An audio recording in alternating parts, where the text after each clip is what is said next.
Greetings and welcome to this edition of Positronic. I'm Barry P. Cook. I'm here to talk to you about the mid-season premiere of Titans Season 4, the final season. It was a 2-episode premiere, so let's get right into it. The first episode was called Call's Folly. At the beginning, Brother Blood emerges from the blood pool and is told by Mother Mayhem that his followers will do anything he asks, and that the next part of the plan is to bring his father back, Trigon.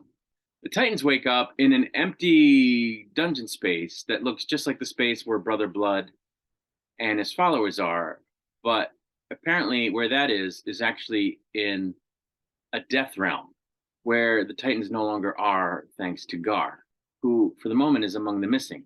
Starfire laments not having killed Brother Blood when she had the chance. White Raven releases Jinx'S spirit from the stone that she was apparently turned into when she was killed. I'm hoping she's not permanently gone, but we'll see. Connor, aka Luther Boy, finds a box under the floor with a note and a book in it for him. And the note instructs him to give it to Dick so that he can use his detective skills to figure out how to kill the Lady Evil, bad person, or stop her plan or whatever. Rachel then talks with Tim back in the RV about how her powers are different now that they're back, and she's worried that because they're not as dark as her powers were before, and because she sort of used to feed off the darkness, perhaps without realizing it, she doesn't know where to go with what she's got now and if she can be as effective.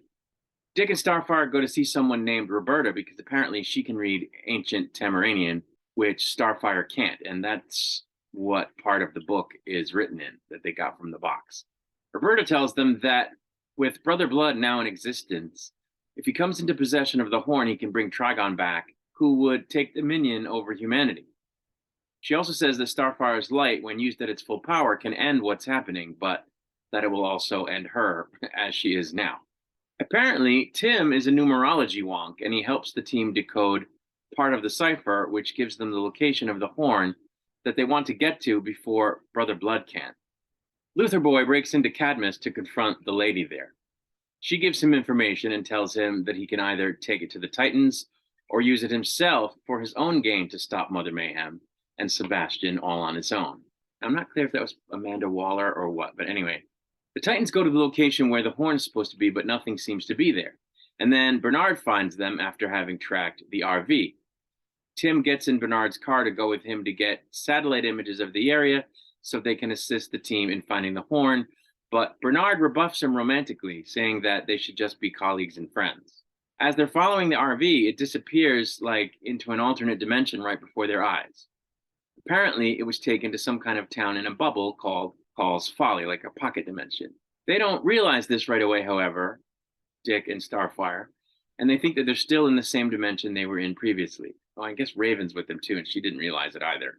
When they get a parking ticket for parking the RV in a spot not designated for vehicles as long as the RV is, Corey goes to relocate the RV but finds that she can't seem to leave the town because the town limit keeps moving further away the closer she gets to the exit of the town. Dick, meanwhile, befriends the local constable who says he thinks he knows what Dick is actually looking for and agrees to talk with him about it later, after which Corey tells Dick they're stuck in the town, which Dick surmises is the case because they need the horn to get out. Just then, Corey starts to feel kind of sick. Rachel, who stayed behind at the diner they had all visited just before they got the ticket, comes upon a scene in the back of the diner in which the waitress from the diner is in some kind of altercation with her dad. And she then gets all woozy herself and is taken away by the waitress and her dad and wakes up tied up on a cot in a barn. It turns out that both she and Starfire are under the influence of a drug that only affects aliens that the waitress put in their shakes. Apparently, the waitress and her dad are aware of the prophecy of Trigon's return and have been looking for the son of Trigon, which they thought was Dick. And when Rachel tells them that she's the daughter of Trigon and that Dick is not the son of Trigon, they're taken aback by it. They explain to her that the sheriff is the keeper of the horn and the town in which they've been trapped for years. Rachel promises to get them out if they help her find her friends and get the horn. After doing all they can for the time being to try to find the horn, Tim and Bernard go to a motel and get separate but adjoining rooms for the night. Shortly thereafter, they both admit to each other through the adjoining door jamb that they don't want to be just friends, and smooching ensues. Aww. Dick goes to the police station to meet with the sheriff, but he's not there, or at least it seems like he's not.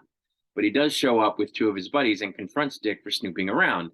And Dick says, "Just give me the horn and I'll leave." But of course, the sheriff declines to provide it, and then a rumble breaks out during which Dick gets stunned.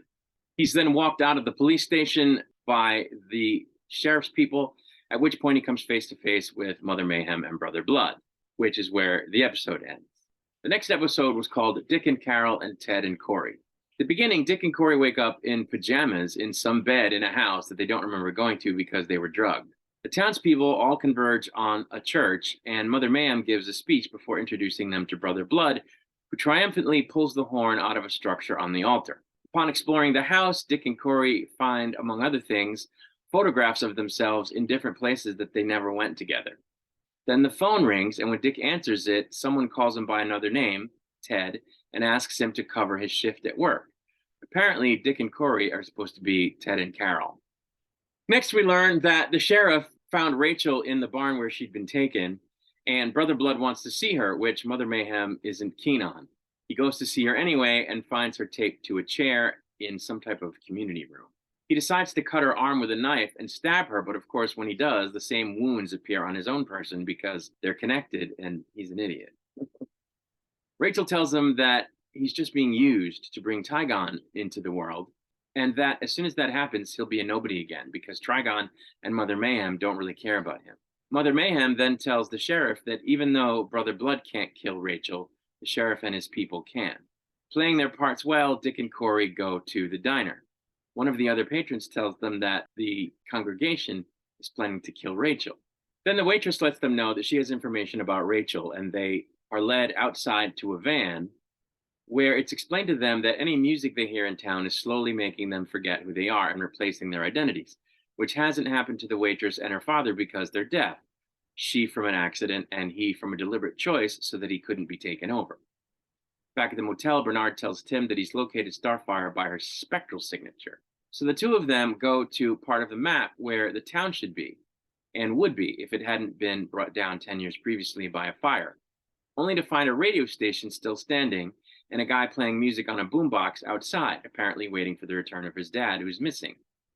Dick comes up with a plan to record himself and Corey talking about dark moments from their past so that if the music starts to take them over, they can play the tapes and find their way back to themselves. And Corey seems to think it's a sick and twisted idea, but I don't know why. Anyway, they start recording. But just after that, Corey seems to lose the plot and forget who she is. Tim and Bernard have a disagreement about whether or not they should spend time trying to find Dick, Corey, and Rachel based on what the guy who's waiting for his dad is working with. Dick tries to bring Corey back by playing her recording to her, but it doesn't work. He then follows a bunch of swarming birds to the church and demands that the sheriff give Rachel back. The sheriff refuses and urges Dick to just give in to it, but of course he doesn't. And then he ends up taking on about 5 sheriffs by himself, and he kicks all their asses. Meanwhile, the 2 sheriffs that were sent to kill Rachel end up shooting at each other when Rachel convinces them that it would be bad for them to kill her, at which point Dick shows up to get her out of the chair she was taped to.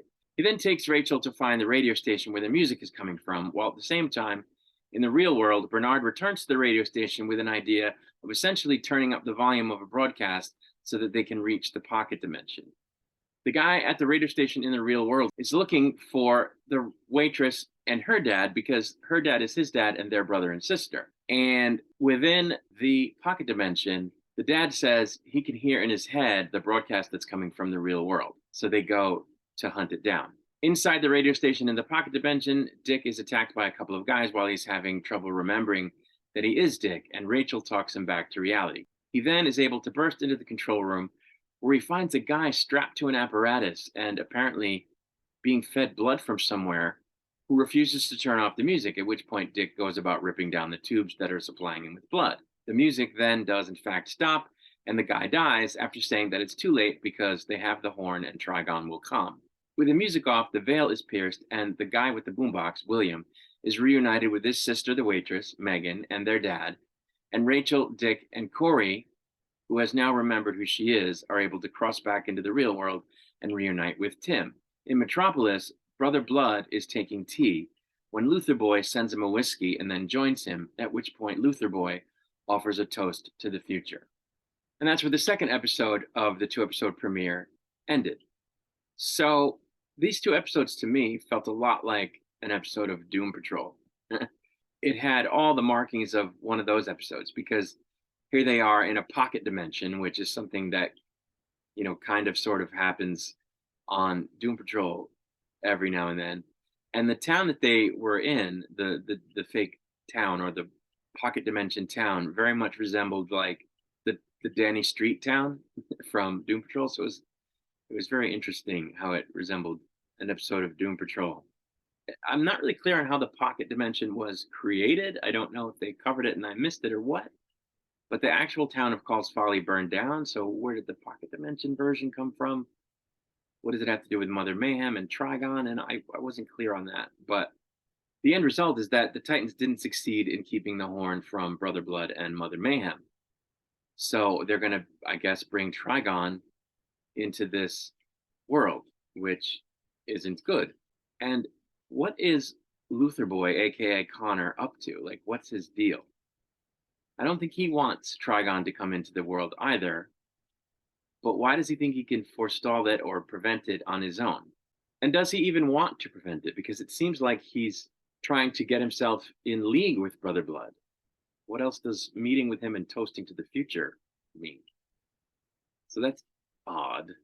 But now I guess there are only 4 more episodes left, so this thing will be over in a month, and it'll be interesting to see where it goes. Are we going to see White Raven again? She looks fantastic.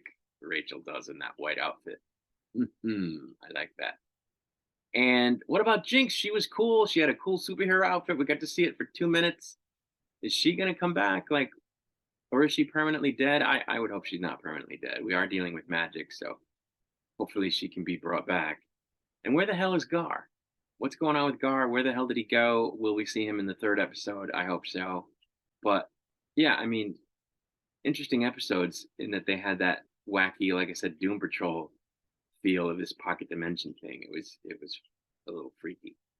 But I don't think that the overall plot was really advanced at all, so that's not great. And of course, there's not enough costume stuff. I want to see the new Robin costume. I want to see White Raven back in her costume. I want to see Jinx back in her costume. Brother Blood even has a costume, but he's not wearing yet. I want to see Corey in her purple thing. Well, we did, but I want to see her back in her purple thing. I want to see Dick in the Nightwing suit. We know some of that stuff is coming from the trailer, but come on, people. 2 episodes. Let's get with it. There's only 4 left. So anyway, that's really it. I'm going to get out of here. I'll be back to review the next episode once it's released. Until I return, I wish you peace and long life.